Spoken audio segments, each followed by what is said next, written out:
barbed wire fences, barely enough food to survive, and the threat of death every single day, is typically what you think of when you think of a POW camp. Well, in World War II, under the Geneva Conventions, you may have preferred actually being in a POW camp rather than fighting on the front lines.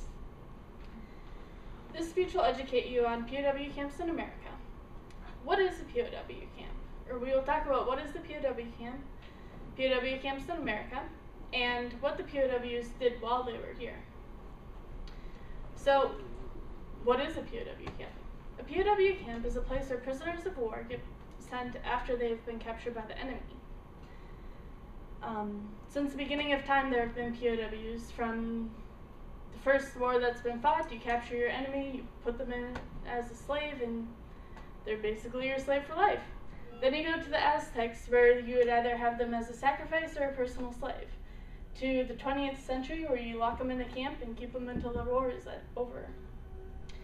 There are three types of POW camps. There's a torture camp, and that's more like we hear on the news with the Iraqis and keeping American soldiers as prisoners, or Americans keeping Iraqis as prisoners. CBS had an article that was talking about how the Americans had an Iraqi prisoner with a pillowcase over his head and a whole bunch of wires attached to him. And he was supposed to be standing on top of this box, and if he fell off, he would be electrocuted. Then there's Civil War camps, where, like in Australia during World War II, they had 7 camps. 3 of them were for POWs, and the other 4 were for internees. So people who weren't actually POWs but were a threat to the Allied troops. And finally, there's work camps, and this would be more like what we had in America.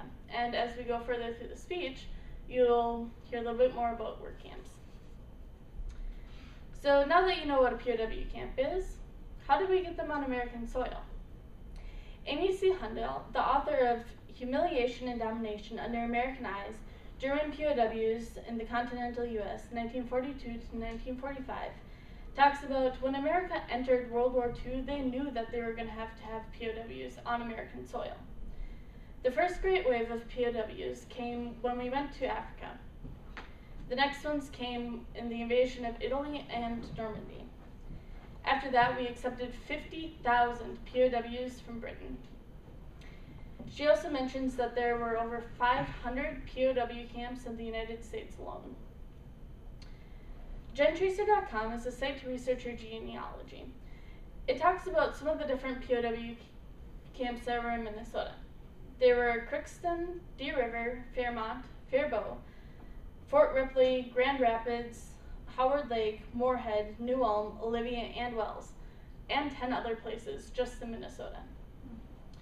So now you're asking, what were the living conditions like?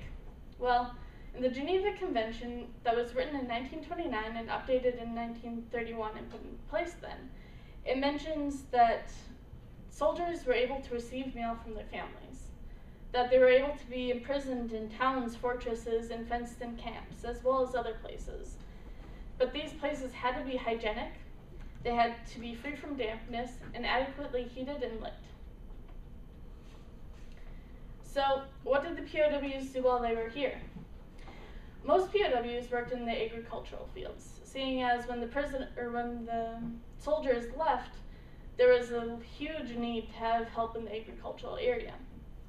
Mr. Peterson was a farmer in Moorhead, Minnesota, and after the war ended, a bunch of his POWs wrote him letters explaining some of the different tasks that they did other than just farming. They would paint houses and barns, they would clean, build, they would drive vehicles, they worked in coal mines and in guardhouses. Not only were they working, they were also educated. The Clay County Historical Society newsletter from March and April of 1991 mentions that general reading materials and art and craft supplies were sent from Algona to the POWs in Moorhead, Minnesota. They were taught English, given magazines, reading materials, and watched movies to teach them how to make a democratic post-war Germany. Officers who were higher ranking were given the option of whether or not they wanted to work. Because they were at a higher ranking, the officers who would control the camps had to salute them. This was mandatory. So now that you kind of understand what the POWs did to help us, you can appreciate what a POW camp is,